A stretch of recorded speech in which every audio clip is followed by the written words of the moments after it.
Hello नमस्कार साथियों, कैसे आप सभी। एक बार फिर से आप सबका बहुत बहुत स्वागत है हमारे यूट्यूब चैनल पर। देखिए, सबसे पहले आज इसमें 3 इंपॉर्टेंट न्यूज़ के बारे में आपको इन्फॉर्मेशन देने जा रहे हैं। पहली है यूपीएसआई वैकेंसी को लेके, कब तक आपकी ये वैकेंसी देखने को मिलेंगी।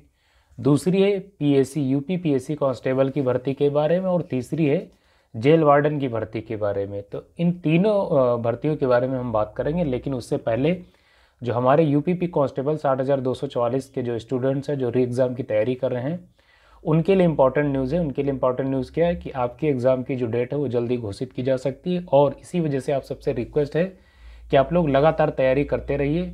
बहुत सारे स्टूडेंट्स हैं जो उन्होंने अपनी तैयारी को पोस्टपोन कर दिया, चूँकि उनके दिमाग में ये बात आ गई कि अब एग्ज़ाम कुछ 6 महीने में हो गए या समय काफ़ी मिल गया है। इस वजह से उनकी पढ़ाई में जो वजनता थी वो बहुत, आप देखेंगे उन्होंने अपनी पढ़ाई में आलस कर दिया है, वो बहुत लेजी हो गए हैं। ठीक है, तो बिल्कुल ही ढिलाई मत कीजिए, क्योंकि अंतिम रूप से सफल, अंतिम रूप से चयनित वही स्टूडेंट्स होते हैं जो लगातार डटे रहते हैं, अध्ययनरत रहते हैं, अपनी पढ़ाई को कंटिन्यू रखते हैं।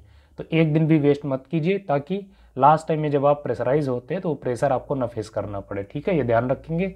60,244 के जो बच्चे हैं वो लगातार मेहनत करते रहें, जल्दी आपका एग्ज़ाम होगा। अब बात करेंगे यूपीएसआई वैकेंसी के बारे में कि ये कब तक आपको वैकेंसी ऑफिशियली देखने को मिल सकती हैं। देखिए, सबसे पहले अभी जानते हैं कि जो यूपीएसआई के जो बच्चे हैं वो उनकी ट्रेनिंग चल रही है, और इनकी जो पीओपी है वो निर्धारित है मार्च के लगभग 15 मार्च के आसपास इनकी पीओपी कंडक्ट हो जाएगी। तो ध्यान रखेंगे, तो जैसे पीओपी कंडक्ट हो जाती है उसके बाद ही आप देखेंगे जो यूपीएसआई का नोटिफिकेशन है आपको देखने को मिल सकता है। लेकिन ध्यान रखेंगे, अगर मार्च में भी 15 मार्च तक ये आचार संहिता की भी लागू हो सकती है। अगर आचार संहिता के लागू होने से पहले नोटिफिकेशन आ गया, इन दैट केस आपको देखेंगे भर्ती क्या होगी आप देखने को पाएंगे।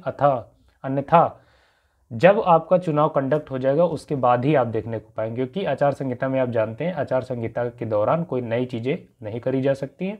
ठीक है, जिनका विज्ञापन पहले आ जाता है उनको ही वो प्रक्रिया चालू रहती है, और अन्यथा की स्थिति में वो चीज़ें आचार संहिता जब समाप्त हो जाती है उसके बाद ही वो चीज़ें लागू हो पाती हैं। तो सबसे पहले ध्यान रखेंगे, अगर आचार संहिता से पहले अगर नोटिफिकेशन आ जाता है तो वो भर्ती आपकी देखने को मिलेगी, अन्यथा आचार से जब चुनाव कंडक्ट हो जाने के बाद ही आप इसकी उम्मीद करें। दूसरा है पीएससी 10,000 कांस्टेबल के बारे में। तो पीएससी के आप जानते हैं अभी जो कांस्टेबल की जो एग्ज़ाम हुआ था 60,244, ठीक है, तो इसको जो कि पोस्टपोन कर दिया गया, यानी कैंसिल कर दिया गया, निरस्त कर दिया गया। अब इसका री एग्ज़ाम होगा। पूरा भर्ती जो आयोग है वो इस पर फोकस्ड है, और चुनाव के बाद ही आप जो है इसकी उम्मीद करें।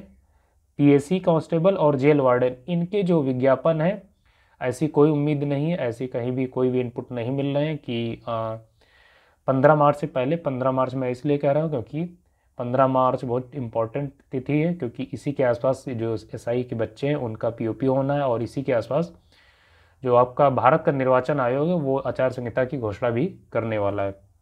तो अगर आचार संहिता घोषित होने से पहले अगर ये विज्ञापन आ जा रहे हैं तब तो बहुत अच्छी बात है, अन्यथा चुनाव कंडक्ट होने के बाद ही ये जो भर्तियाँ आपको देखने को मिलेंगी। तो लेकिन इसके लिए आप ध्यान रखेंगे, आप अपनी पढ़ाई को कंटिन्यू रखें, विज्ञापन चाहे जब आए। ठीक है, भर्ती आनी है तय 100%, इसमें कोई शक नहीं, कोई दो राय नहीं। लेकिन अगर आप भर्ती की प्रतीक्षा में, अगर आप इस इंतज़ार में कि नोटिफिकेशन आएगा, फॉर्म फिल हो जाएगा तब हम पढ़ाई करेंगे, तो फिर वही स्थिति होती है जो भी 60,244 बच्चों में हुई थी। 1-1.5 महीने के टाइम में आप अच्छी प्रिपरेशन नहीं कर पाते हैं। और अंतिम रूप से आप हमेशा ध्यान रखेंगे, किसी भी भर्ती में, किसी भी एग्ज़ाम में वही बच्चे सिलेक्टेड होते हैं, उन्हीं बच्चों का चयन होता है जो लगातार डटे रहते हैं। उन पे फ़र्क नहीं पड़ता है कि भर्ती कब आएगी, एग्ज़ाम कब होगा। उनके दिमाग में बस एक ही चीज़ होती है, उनकी तैयारी। तो आप अपनी तैयारी पे फोकस कीजिए। समय आप हमेशा दिमाग में ये रख के चलेंगे तो तैयारी अच्छी होगी। क्या दिमाग में रखना है कि समय आपके पास ज़्यादा नहीं है। जब आपके दिमाग में ये हमेशा इनपुट रहेगा कि समय बहुत कम शेष है, तब आपकी तैयारी बहुत वजनी होगी, सार्थक होगी और प्रोग्रेसिव होगी। ये ध्यान रखेंगे। जैसे ही हमारे दिमाग में आता है कि हमारे पास टाइम ज़्यादा है, अभी बहुत टाइम है, तो हमारी तैयारी क्या ऑटोमेटिकली आप देखेंगे वो बहुत आप देखेंगे फ्रूटफुल नहीं होती है। ठीक है, तो हमेशा आप इस स्थिति में अपने आप को रखें कि समय ज़्यादा नहीं, इस वजह से आपको बहुत अच्छी तैयारी करनी है। आई होप आपको ये वीडियो ठीक लगा होगा, और निश्चित ही जैसे कोई ऑथेंटिक न्यूज़ मिलती है, जैसे कोई इन्फॉर्मेशन मिलती है, हम आपके सामने रखेंगे और उससे आपको अवगत कराएंगे। दोस्तों, हमारे चैनल पहली बार विजिट किया तो चैनल को सब्सक्राइब कर लीजिए। वीडियो ठीक लगा तो वीडियो को लाइक कर दीजिए, और इन्हीं बातों के साथ, इन्हीं शब्दों के साथ आज की वीडियो को यहाँ पर समाप्त करना चाहते हैं। इनफैक्ट आप सबकी इजाज़त चाहते हैं। नमस्कार।